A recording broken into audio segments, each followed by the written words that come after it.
この風刺漫画を見てくれ。まずアメリカがスペインの首根っこを押さえている。助けられているのはフィリピンだ。ユニセフによれば、フィリピンでは5歳未満児の約 30% が発育阻害を示している。例えば、米の生産性はベトナムの3分の1しかないという FAO 国連食糧農業機関の比較データがあるんだぜ。英語ができるというだけのサービス産業はいつまで経っても、平均賃金が抑えられちゃうんだね。皆様こんにちは、カズマサのチャンネルへようこそ。こんにちは。今日は日本から南に3000キロ、フィリピンへ飛んでみよう。フィリピンってアジアでも英語が強いところでしょう？羨ましいわ。確かに、英語能力でアジア2位だ。ところが、この国の貧困率はなかなか下がってこない。どうして？英語の能力は経済につながらないってこと？そこのところを、この動画で分析していこう。それじゃ、ゆっくりしていってね。ねえねえ、フィリピンの人たちってどうして英語が得意なの？1898年にアメリカがフィリピンを植民地化したことが英語導入の大きなきっかけなんだ。そして1901年には公教育制度が設立されて、英語が教育の媒体として使われるようになったんだぜ。へえ、そんな昔から英語教育が始まってたんだね。アメリカから派遣されたトーマサイツと呼ばれる教師団が英語教育を広めたんだ。その後、フィリピン人教師も英語を教える能力を養成されていったんだぜ。当時の世界情勢ってどんな感じだったの？この風刺漫画を見てくれ。まずアメリカがスペインの首根っこを押さえている。助けられているのはフィリピンだ。フィリピンは長くスペインの植民地だったからね。画面の左側だね。助けられているのがフィリピンなの？そうなんだ。顔が黒く塗られているところに、時代を感じる。正確には1899年にイギリスの風刺漫画家が描いたものだ。スペインによるフィリピン人の扱い方があまりにひどかったので、アメリカが助けたという絵だ。でも画面の右側で逆のことが起こっているのね。そうなんだ、フィリピンがお前泥棒。と、アメリカを罵っている。それをスペインが傍観しているという風刺漫画だ。わかりやすいね。米西戦争が1898年だから、もうその翌年にはこんな風刺漫画が描かれているんだね。当時の植民地と宗主国の関係がよく書かれている。スペインはフィリピンをスペイン語圏にはできなかったんだが、アメリカは相当熱心に英語教育を進めた。フィリピンがアメリカから独立した後、どうなったの？やっぱり英語はなくなったの？いや、独立後も英語は公用語、そして教育の主要言語の一つとして維持されたんだ。1987年の憲法ではフィリピノ語と並んで英語が公用語として明記されているんだぜ。フィリピンは英語を強く残したのね。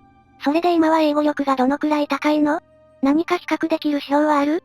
2023年の EF 英語能力指数ではフィリピンはアジア2位なんだ。シンガポールに次ぐ高さだぜ。それから TOEFL IBT の平均スコアは、2018年にアジア36カ国26位で、120点満点で88点。さらに IELTS のテスト受験者の 77% が、2018年に 6.5 以上のスコアを取得しているんだ。かなり高い水準だぜ。でもこのチャンネルのテーマ、貧困率はどうなの？フィリピンは経済成長が続いている。ところが、貧困削減のペースはかなり緩慢なんだぜ。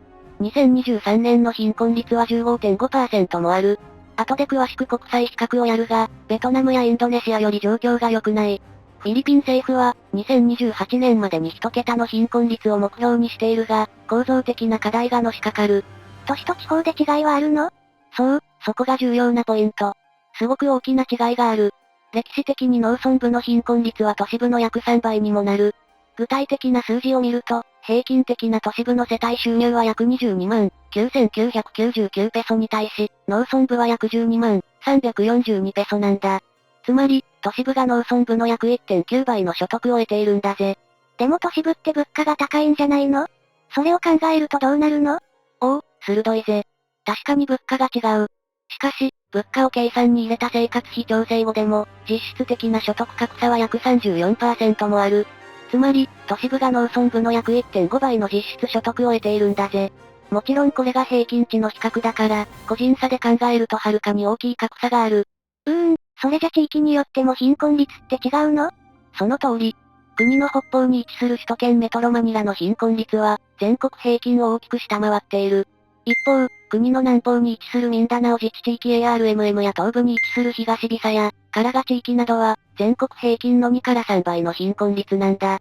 地域による貧困格差がはっきりしているのね。所得全体の不平等ってどのくらいなの？上位 1% の富裕層が国民所得の約 17% を占めているんだ。2022年の世界銀行の報告では、フィリピンは所得不平等で63か国中15位と非常に高い水準にあるんだ。それって飢餓問題とかも関係あるの？もちろん関係している。2024年第3四半期の飢餓経験世帯は 22.9% と、過去2番目に高い水準になっているんだぜ。5分の1以上の世帯が飢餓経験をしている。所得格差の恐ろしさだ。1週間、毎日食べ物があるわけじゃない。いつも出てくるけど、飢餓には負の連鎖があるよね。ユニセフによれば、フィリピンでは5歳未満児の約 30% が発育阻害を示している。当然、認知機能や体力の低下が起きる。空腹状態では集中力が低下し、中途退学率も上昇する。考え方も変わってくるね。慢性的な飢餓はどうせ努力しても無駄だという無力感を生む。そして、インフォーマルな労働、ゴミ拾い、違法漁業などに従事する者が増えていく。女性の暮らしも変わるね。食料不足の家庭では、女性が最後に食事を取る慣習が残りやすい。貧血率が男性の2倍との報告がある。児童婚や生産業への流入リスクも高まっていく。貧困層が固定化しているの？社会流動性という指標がある。社会流動性？努力や能力によって経済的地位を向上させることができるかどうかの指標なんだ。世界経済フォーラム WEF のグローバル社会流動性指数で、フィリピンは評価対象82か国中61位と非常に低い位置に置かれている。他の東南アジアの国より低いの？同ランキングでは、シンガポール20位、マレーシア43位、ベトナム50位、タイ55位となっている。フィリピンはこれらの東南アジア諸国より、社会流動性が低い。やっぱり、努力しても豊かになれない世界って、経済成長にもブレーキがかかるのよね。フィリピンの場合、社会流動性を10ポイント向上させることで、2030年までに GDP が 4.41% 増加する可能性がある。つまり国全体にとっても、格差が大きくて固定的であることが、経済成長のブレーキになっている。どうしてこの国は貧困や格差が根強いの？歴史を追ってみよう。スペイン植民地時代1565-1898年の不平等な土地所有制度に始まり、アメリカ植民地時代1898-1946年も構造的な不平等が継続したんだぜ。独立してからはどうなったの？独立後も土地改革や産業政策が不徹底で、広範な繁栄を妨げてきた。1950から60年代の輸入代替工業化は都市部のエリート層に偏った恩恵をもたらし、結局格差を拡大させてしまった。マルコス政権のことはよく聞くけど、彼の時代はどうだったの？現大統領の父親の時代だね。マルコス政権1965-1986年は、当初、インフラ整備などを進めて、経済成長を促進した。この部分を評価する人々がいる。ところが独裁体制が始まってから、縁故主義と経済失勢による富の集中が起こったんだ。現代の極端な格差社会と無縁ではない。お父さんの方のマルコス政権の後、民主的な体制になったんでしょう？1986年のピープルパワー革命で民主化は回復したものの、経済権力構造は根本的に変化しなかったんだぜ。現在の経済はどんな状況なの？現在は下等支配、つまり少数の富裕層が主要経済セクターをコントロールしている。この国の格差問題は根強い。日本の戦後と比較すると、一番違うのはどこ？フィリピンは土地改革、産業政策、教育普及において全国的な成長を実現できなかった。後で詳しくやるが、特に土地改革を徹底することができなかった。なるほど、英語に注目してやってきたけど、構造的な問題が大きいね。でも英語力を活かせる仕事って増えてるんじゃないの？次の章で、英語を活かす仕事とフィリピン経済の関係について、もっと詳しく見ていこう。ねえねえ、英語と仕事について教えて。フィリピンは BPO、つまりビジネスプロセスアウトソーシング産業に過度に依存している。BPO って何？コールセンターみたいなやつ？そう、その通りだ。実際、フィリピンの BPO 産業の 65% がコールセンター業務なんだぜ。これは2022年の PSA フィリピン統計局データからはっきりしている。そんなに多いんだね。でも他の仕事はないの？ AI 開発や医療データ分析といった高収益分野は全体の 15% 未満しかないんだ。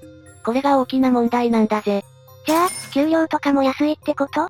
そうなんだ。英語ができると時給が高い。というような日本の感覚は、一旦置いておこう。英語を使う仕事にも色々ある。例えばインドとフィリピンを比較してみるとわかりやすい。インドの IT サービス産業の平均時給が12ドルから25ドルなのに対して、フィリピンの BPO 労働者は3ドルから8ドル程度なんだ。これは ILO 国際労働機関の比較データから読める。全然違うじゃん。月給にするとどれくらいなの？エントリーレベルのコールセンターエージェントの月給は1万5000から2万5000ペソ、つまり300ドルから500ドル程度なんだ。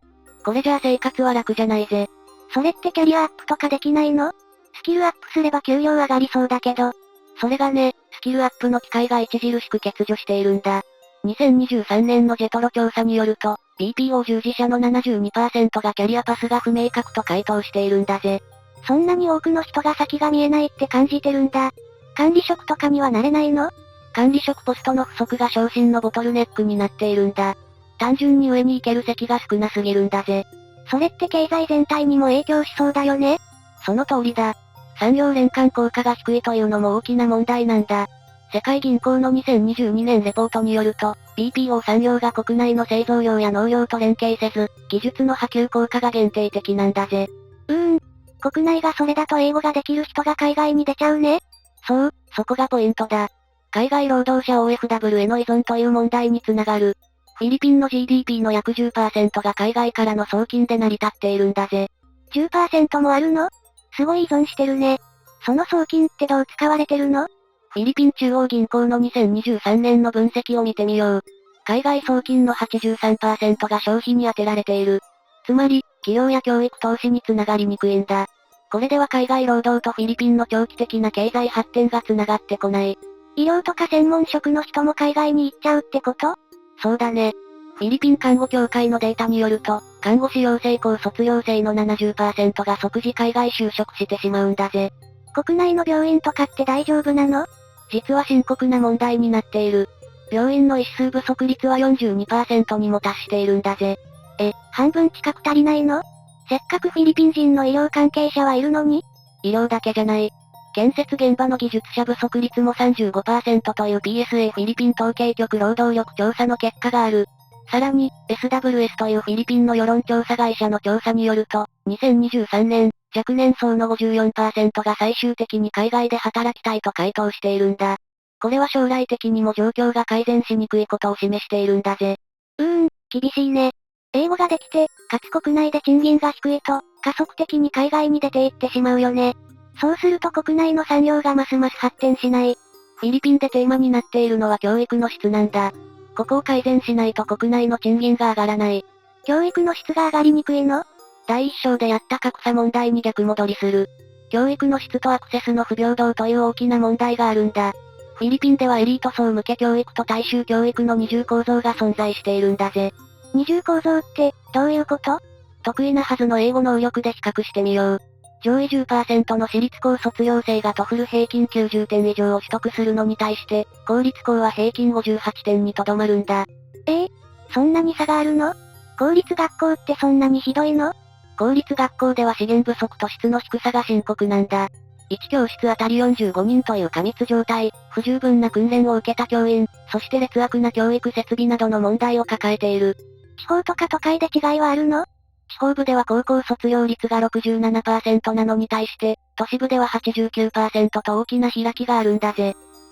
高校の卒業率に 20% 以上も差があるんだね。大学とかも差があるの？格差が広がっているという指摘がある。富裕層の指定が名門大学に集中している。公立高校教育に無料化を導入したんだが、大学進学の不平等は是正されていないんだ。日本でも時々問題になっているやつだね。公立の学校を無料化しても、最終学歴が親の所得にリンクしてしまうことがある。そうすると、社会流動性が下がって、貧困の連鎖が始まる。日本の場合は私塾が一つの原因になっている。フィリピンの場合は公立学校の質に問題がある。フィリピンの教育予算は少ないの？ GDP の 3.5% と低水準なんだ。比較すると、マレーシアは 5.1% を教育に投じている。かなり大きな差だ。オンライン学習とか IT を使えば改善できないの？日本の感覚と違うところがあるので注意が必要だ。ITU 国際電気通信連合の2023年のデータによると、フィリピン成人の 38% が基本的な PC 操作すらできないんだ。インターネットの普及率も大きなテーマだ。都市部の普及率は 78% あるのだが、地方の普及率は 42% しかない。いわゆるデジタルリテラシー不足が足を引っ張っている。なるほど。英語ができれば教育の機会が広がると単純に考えていたけど、環境が違うのね。他にも貧困から抜け出せない理由はあるの？農業の生産性が低いんだ。農業って、フィリピンの主要産業じゃないの？重要な産業なんだが、生産性が非常に低いんだ。例えば、米の生産性はベトナムの3分の1しかないという FAO 国連食糧農業機関の比較データがあるんだぜ。お米の生産性にそんなに差があるの？どうしてそんなに生産性が低いの？農業省データが示すように、灌漑施設整備率が 37% と低い。つまり天候依存型の農業が主流だ。その結果、小作農の平均月収は75ドルで、これは貧困線の半分に過ぎない。また、PIDS フィリピン開発研究所によると、農産物流通の 45% が中間業者に支配され、生産者が価格決定権を持てないという問題もあるんだ。第一章でも土地改革が不徹底だったって言ってたけど、昔のままの農業が残っているんだね。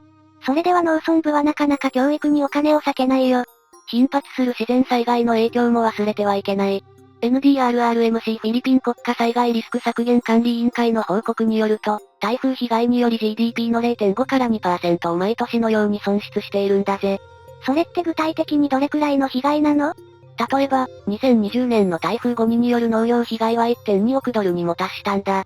さらに2021年の台風来霊では140万人が再び貧困層に転落したという深刻な事態が起きているんだぜ。いつも出てくるけど、貧しい国や地域ほど、自然災害の影響が深刻だね。結果的に、非公式経済が蔓延する。全労働者の約 40% が社会保障なしの非正規雇用なんだぜ。社会保障がないって生活保護とか年金とかないってこと？そうなんだ。日本も非正規雇用が問題になっているが、その比じゃない。格差が固定化する環境が続いている。フィリピン政府は動いているの？厳しい。残念ながら、汚職と制度の機能不全が深刻なんだ。2024年の腐敗認識指数では、フィリピンは180か20、114位、スコアは100点満点中33点だったんだぜ。そんなに汚職がひどいの？どんな感じで汚職が起きてるの？トランスパレンシーインターナショナルの推計によると、公共事業費の平均 27% が中間搾取されているんだ。例えば、学校建設予算の資材費が、実際の3倍で計上される例もあるんだぜ。それでなくても予算が少ないのに、貧困層への支援とかはどうなってるの？貧困層向け現金給付プログラムの予算があるのだが、その 38% が不正受給されていると COA 監査委員会報告が指摘している。38% も？結局貧困問題って、その国の政府が不正を繰り返していると解決しないよね。フィリピンでよくテーマになるのが政治の世襲化だ。2022年選挙データによると、上院議員の 68%、下院議員の 58% が世襲になっている。大統領や副大統領も親子でってケースが多いのよね。世襲政治家が不正を働くと短絡的に考えているわけじゃない。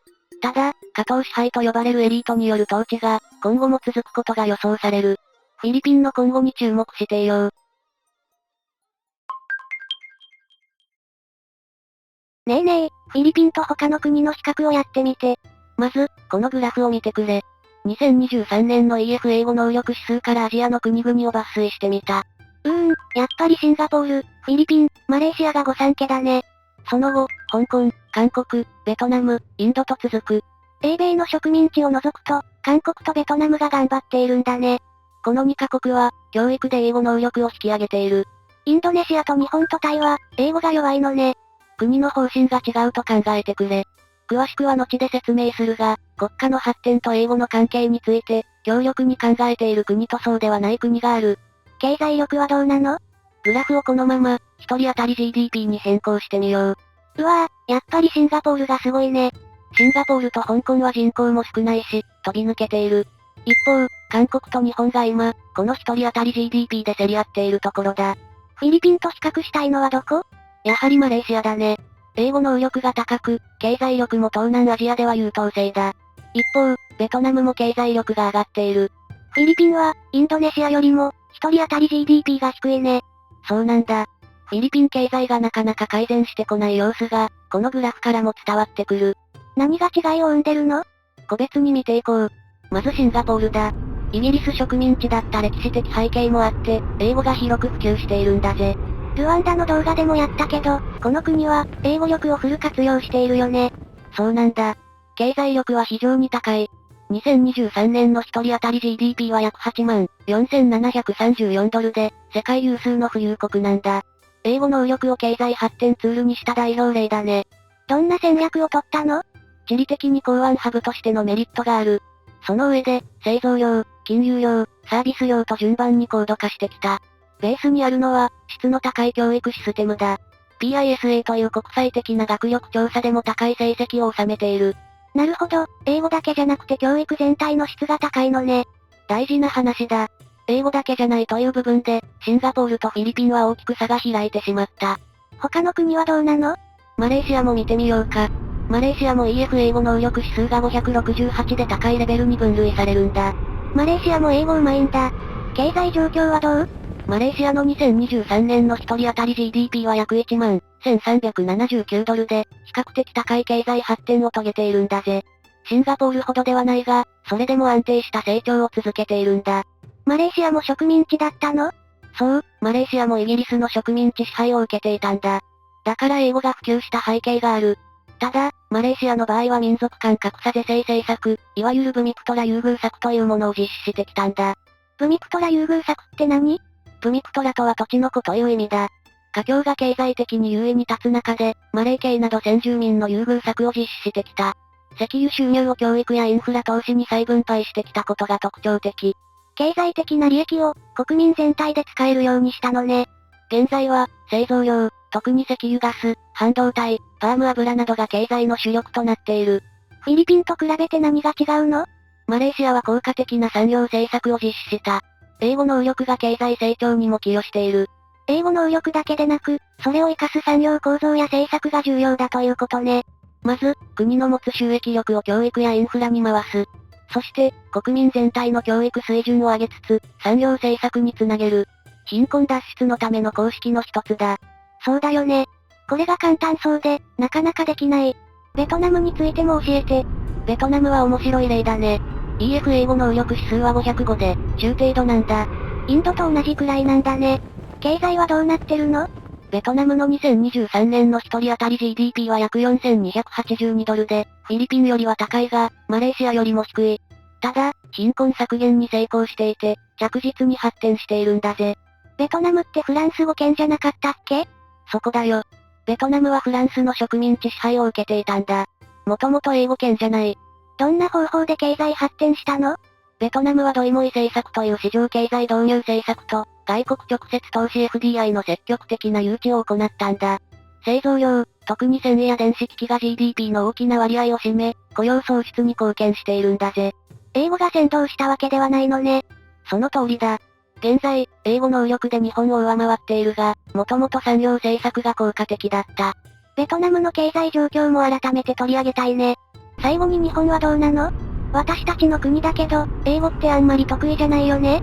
日本の EF 英語能力指数は457で低いレベルに分類される。アジアの中でも英語力は低い方だぜ。経済力は当然高いよね。日本の2023年の一人当たり GDP は約3万3767ドルで、人口大国の中では悪くない。日本って植民地になったことないよね。そう、日本は欧米列強の植民地支配を受けなかった数少ない国の一つだな。そのため、国内市場と国内言語での技術開発と産業発展を重視してきたんだ。世界全体で考えると、英語能力と経済力は相関関係があるのでしょう？その通り。世界全体でも国内でも、一般的に英語能力と所得にはプラスの関係がある。ところが、日本のように国内言語での技術開発力が高いと、その関係が非常に低くなる。じゃあ、日本はこれからも英語能力が低くても良いの？日本の教育水準や技術水準が、他の国々、特にアジア各国に負けていなければね。ところが、前に人間開発指数の動画を作ったが、昭和のように日本が教育で突出している時代ではない。そうだよね。アジア各国の学生もすごく勉強してるよ。日本で、語学能力の向上が課題とされるのは、デジタル力を比較しても明らかだ。日本の語学教育が変わるね。機械翻訳が現れたのは良い機会だ。理数系の力も、語学力も、他国に負けない国を目指していくことになるよ。話が、日本のことになったけど、フィリピンに戻すとポイントは何？国際比較から見えてくるのは、英語能力だけでは経済発展は実現しないということだぜ。シンガポールやマレーシアは英語能力に加えて、効果的な産業政策や教育システム、インフラ整備などを行った。インドは今、IT 産業に特化して英語を活かそうとしている。つまり、フィリピンは英語はできるけど、それを活かす産業構造や政策が弱いってことね。日本とは成長のプロセスが違うが、英語を活かす成長戦略はある。自称でフィリピンのこれからについて、考えてみよう。ねえねえ、フィリピンの貧困率はどうすれば下がるのかしら？英語能力は活かせるの？ここまでやってきたように、英語能力だけでは、貧困脱却が難しい。国内産業の多様化や教育改革、デジタル化の促進など、複合的な政策が必要になる。国内産業の多様化って具体的にどういうこと？まず農業と製造業の近代化が必須なんだ。生産性を上げなければ賃金も上がってこない。そうだよね。フィリピンは国内賃金が低すぎて悪循環が起きてる。農業の生産性を上げると同時に、製造業の GDP 寄与率も引き上げる必要があるんだぜ。GDP 寄与率を上げるってことは、サービス業に負けないようにレベルアップするってことだよね。その通り。フィリピンは長らくサービス業への依存度が高く、製造業の基盤が弱いんだ。つまり、農業も製造業も生産効率が悪すぎるんだ。サービス業って、コールセンターとかの BPO 産業でしょ？第2章でもやったが、BPO ビジネスプロセスアウトソーシング産業はフィリピン経済の重要な柱になっている。しかし、こちらも賃金が上がりにくいことがテーマだ。平均時給が3ドルから8ドル程度だから、実質コールセンター業務だけでは生活が難しい。どんな改革が起きそう？単純な英語コールセンター業務から、医療記録管理、ホームサポート、財務分析などの専門的 BPO サービスへの移行がテーマになる。ターゲットは、BPO 産業の平均賃金の上昇だ。なるほど、単なる英語力だけじゃなくて、専門知識も必要になるってことなんだね。英語ができるというだけのサービス産業は、今後も賃金が上がってこない。これはフィリピンだけの問題じゃないんだ。南アジアを含め、アジア全体で昔から起きている。英語ができるというだけのサービス産業はいつまで経っても、平均賃金が抑えられちゃうんだね。そうなんだ。昔から続いている現象なんだが、フィリピンもこの点が根強い。フィリピンで何が必要？教育政策の改革が急務だ。現在でも、地方では、3割近くの小学生が貧困などを理由に退学しているという報告がある。3割も？慢性的な飢餓状態だけではなく、一時的な飢餓状態でも、中退は起きる。そこで中退者を減らすと同時に、中退者向けの教育プログラムを開発する必要がある。そうだよね。教育に大きな差があると、貧困の連鎖から抜け出せないよ。他にはどんな教育改革が必要なの？英米の植民地だった国は、母語教育と英語教育の最適なバランスを探している。特に STEM 教育、つまり科学、技術、工学、数学の教育を拡充しないと、農業も製造業も生産性を上げるのが難しい。STEM って今どのくらいの高校生が受けてるの？ 30% 程度だという報告がある。これを 50% 程度に引き上げる必要がある。それだけ増やすなら、先生の質も上げないといけないよね。その通りだ。教師のスキル向上のため、全国規模の研修を実施する必要があるんだ。例えば、年間1万人規模の教師を対象に、英語及び STEM 教育の研修プログラムを提供することが提案されているんだぜ。1万人って結構な数だね。でも、地方の学校ってデジタル環境が整ってないところも多いんじゃない？その点も指摘されているんだ。全国の公立学校のデジタル環境を整える必要があるんだぜ。地方のデジタルリテラシーが低い。学校から環境を整えるのが一つのアイデアなんだ。インターネット環境も地方が弱いって言ってたよね。都市でのインターネット普及率は 78%、地方は 42% という報告がある。地方でも高速インターネットにアクセスできるデジタルハブを、各州に最低2カ所設置したい。これは、遠隔地からの国際オンライン労働市場への参加を可能にする。デジタルハブって具体的にどういうものなの？高速インターネット接続、必要なコンピュータ機器、そして必要なトレーニングを提供する拠点のことだぜ。これがないと、せっかく英語ができても、地方に住んでいるせいで、国際的なオンラインの仕事に従事できない。なるほど。環境が整ってくると、地方から世界に向けて仕事ができるね。IT 分野とかは人材育成をしてるの？フィリピンって英語が話せるならプログラミングとかの仕事もできそうだけど。その点は今、インドに注目が集まっている。IT と英語能力を組み合わせた戦略的産業育成は、今後需要が見込めるという話だ。英語単体での人材育成は難しいものね。フィリピンの英語能力と、IT 分野でのスキルを組み合わせれば、より高い付加価値を生み出せるという考えだ。英語能力を活かすと言っても、いろんな方法があるね。でも、逆に海外で働いている人は、これからどうなっていくの？海外フィリピン人労働者は、現在約1000万人いると言われているんだ。1000万人。フィリピンの人口って1.1億人ぐらいだから、結構な割合じゃない？そうなんだ。ところが単純労働者が多い。テーマとなっているのは、海外労働者を単純労働から語学ができる技能職へ、どうすれば移行させられるのかだ。海外からの送金が大きいよね。8割はフィリピン内の消費に使われている。このままでは、次世代も低賃金のまま海外で働くというループが、継続することになる。そこで、海外送金の一部で、インフラや教育に投資するファンドを設立するという提案がある。ファンド？どういうこと？先日、ボツワナとノルウェーという資源大国の比較をやっただろう？資源大国が石油などの資源収入でファンドを設立することが、主流になってきている。なぜなら、資源で得たお金をすぐに消費に回していると、何も残らないからだ。同じように、海外からの送金で運用するファンドを設立する。それを使って、国内の労働環境を変えるというアイデアだ。なるほど。ファンドを使って人的資本のレベルを上げるという考えなのね。低賃金のまま海外で働くというループを断とうとすれば、フィリピン人全体の教育と技能のレベルを上げるのは必須だ。フィリピン国内の貧困率を考えると、単に海外で働いているだけでは、今後も変わらないね。いろんな施策を挙げてみたが、まとめてみるとポイントは4つだ。国内産業政策、教育改革、デジタル化の促進、国際労働市場への戦略的参入だ。特に重要なのは何？地方で子供たちの中退率が高い。貧困と定期的に襲ってくる飢餓が原因であることが多い。もともと学習したりスキルアップする意欲があっても、それを失ってしまうことがある。これでは貧困のループから出られない。フィリピンもそろそろ脱却して良い頃だ。そうだね。またこの国に注目していましょう。本日もご視聴いただきまして、ありがとうございます。よろしければ、またお越しください。ご視聴ありがとうございました。